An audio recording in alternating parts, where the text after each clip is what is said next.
Rochambeau o Chief Judge at Lord Kipanides na ang ICC ay walang jurisdiksyon sa Philippine situation, ang kaso tungkol sa war on drugs na nakabinbin sa ICC, dahil ang Pilipinas ay hindi na isang state party sa ilalim ng Rome Statute.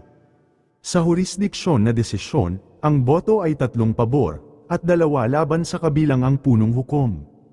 Magandang malaman ng mga Pilipino ito para ipakita na kahit sa ICC, may pagkakahati-hati ang mga hukom hinggil sa kanilang jurisdiksyon sa kaso ni Pangulong Duterte post-Philippine withdrawal. Sa mga kasunod na video, ilang taga-ICC ang naglaglag kay Marcos Jr. at sinasabing si Bongbong Marcos Jr. mismo ang nakipag-coordinate sa ICC at nagsuko ng umano'y ebidensyang magdidiin kay dating Pangulong Duterte. Viral ngayon ng interview na ito mula sa BBC na idinidiin si Marcos Jr. na nagbigay sa kanila ng mga ebidensya, kabaliktaran nito sa mga pahayag ni BBM sa Philippine media na ang sabi ay wala daw sila kinalaman, hindi sila nakipagtulungan sa ICC at marami pang kasinungalingan.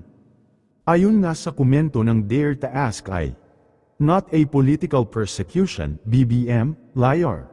In this BBC interview, according to Sir Jeffrey Nis KC, the lead prosecutor of a 2002 ICC trial. Originally, at peace together, Marcos Duterte, then, you would have not expected Marcos to provide evidence against Duterte. Now that they are at war, we hear that Marcos is prepared to cooperate. Ang problema sa iyo BBM, sa galit mo sa mga Dutertes, hindi mo na sinusunod ang batas.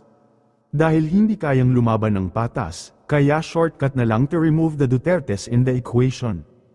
But you forgot, you have miscalculated, the Filipino people are always in the equation. Ayon naman kay Joy Cruz ay, the ICC issue has always been on BBM's shoulders. Wala nang iba, yung eroplano na ginamit whether it is owned by Tambi and Friends is irrelevant as long as the BBM admin facilitates the red notice, yun na yun. Samantala, tila nag-iba ang tono ni PCO Undersecretary Claire Castro sa issue na ito, taliwas sa sinabi ni Torre at ni Marcos Jr. na dapat sa ibang bansa hatulan si Tatay Digong. Pero, sa pahayag ni Claire Castro ngayon sinasabi niyang dapat sa korte muna ng Pilipinas humarap si FPRRD. Ayon kasi sa ulat ay, kailangang humarap sa lokal na korte si dating Pangulong Rodrigo Duterte bago iharap sa International Criminal Court. Ito ang sinabi ni Palace Press Officer Undersecretary Claire Castro noong Miyerkules. Sinabi ni Castro na ito ay upang matukoy kung tama ang proseso ng pag-aresto sa kanya sa Pilipinas. Sa aking pagkakaalam, dadalhin muna siya sa isang local court at doon titingnan, aalamin kung tama ba yung proseso ng pag-arrest at kapag po na-validate, na sinabi naman na tama ang pagkakadala sa kanya sa bansang kung saan siya dadalhin na po siya sa The Hague, sa ICC, sabi ni Castro. Aniya, kapag napatunayang nagkasala ng mga krimen laban sa sangkatauhan, depende ito sa ICC kung mahaharap ang dating punong ehekutibo ng 30 years na pagkakakulong o habambuhay na pagkakakulong.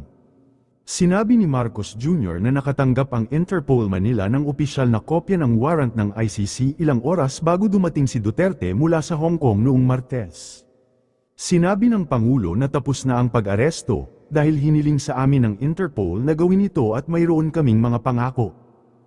Iginiit din niya na tama ang pag-aresto, kung saan every single needed procedure ay sinunod.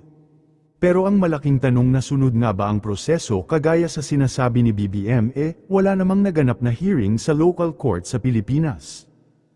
Napanood ng bawat Pilipino na pagka-uwi ni PRD mula Hong Kong ay inaresto na at diniretso sa Villamor Airbase, imbis sa korte at ipinasok na sa eroplano at dinala na kung saan nila gustong dalhin. Dahil sa kalat na ito ni Banget sino ang masisingil sa bandang huli, si Torre, ang Remullaz, si Claire Castro o ang Marcos family mismo. Ayon pa nga sa komento ni Joy De Vivra ay, "Oh, wey, bakit anong gagawin niyo kay Torre niyan, Ante Claire?" Sobrang apurado ni Torre ipasok sa eroplano si PRRD. Si PRRD na mismo ang nagsabi, mas gusto niya humarap sa Filipino